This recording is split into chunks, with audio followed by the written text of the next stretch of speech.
Andhra Pradesh పర్యాటకానికి best wedding destination emerging state award లభించింది. జైపూర్లోని international wedding and tourism conclave కార్యక్రమంలో మంత్రి కందుల దుర్గేష్ అవార్డును అందుకున్నారు.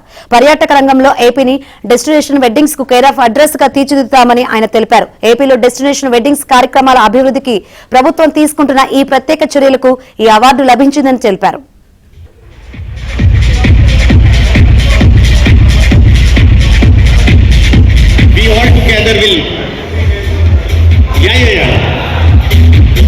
You are snatching my plan.